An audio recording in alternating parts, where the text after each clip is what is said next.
There is a mysterious ritual that dates back thousands of years. No living creature has survived it, except the penguin.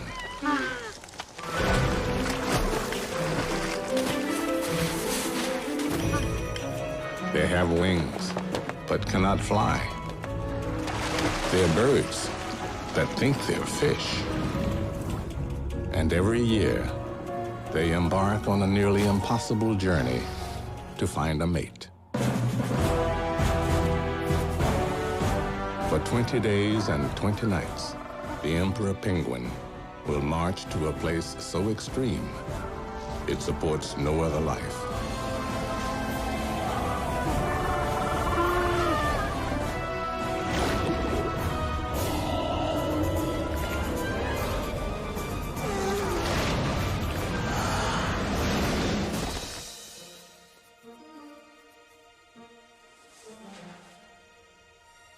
In the harshest place on earth, love finds a way.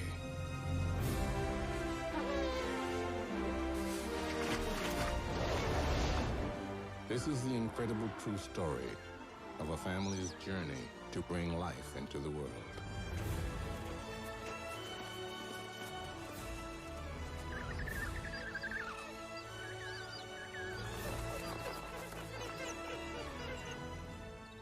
March of the Penguins. This is the story of a family's selfless and self-sacrificing journey to bring life into the world. Many people of countless generations from Europe have shared in the call offered by Jesus at the end of Matthew's Gospel. Men and women, lay people and religious, have left everything and followed the way of Jesus to spread his good news to the world.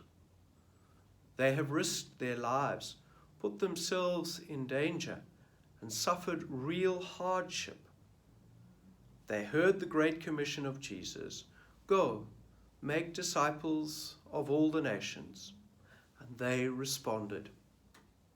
Mission Sunday is not only about celebrating the many men and women of the past who have gone to harsh places on earth to spread the good news of Jesus and be of service to the building of the kingdom. It's about our commitment to go out too. Pope Francis, in his message for today's World Mission Sunday, writes, "In this year marked by the suffering and challenges created by the COVID-19 pandemic, we are indeed frightened, disorientated, and afraid. Pain and death make us experience our human frailty. Our world seems harsh, dark, and cold at the moment. In addition, society seems inhospitable to the message of the gospel. Perhaps as we consider our parish vision and mission, we feel a little like those penguins setting out on their arduous journey. We feel incapable of following the example of those early missionaries from Europe. But in this present context, the Pope reminds us, the call to mission, the invitation to step out of ourselves for love of God and neighbor, presents itself as an opportunity for sharing, service, and prayer. The mission that God entrusts to each one of us leads us from fear and introspection to a renewed realization that we find ourselves precisely when we give ourselves to others. God is constantly at work in and through the mission of the Church to make of us a people of faith, love, and hope. The God who touched the hearts of the pagan Thessalonians through a great believer like St. Paul, and also touched the hearts of his chosen people through a pagan king like Cyrus, can touch our hearts today to make us go out of ourselves for the good of others. We should never underestimate the power of God to break through to us in all kinds of unexpected ways, through all sorts of unexpected people. However, even God does not force us. Like the Herodians and Pharisees in the Gospel, we can be closed to God's call.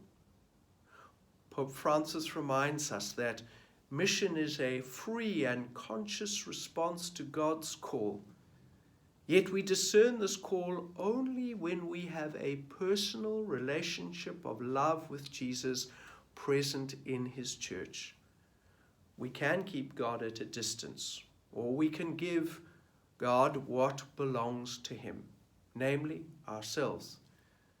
We can make this submission to God with confidence, because he is a God who loves us and who, in his love, has chosen us.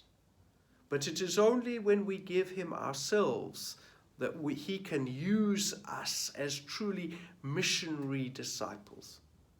The Pope asks us in his message, are we prepared to welcome the presence of the Holy Spirit in our lives, to listen to the call to mission?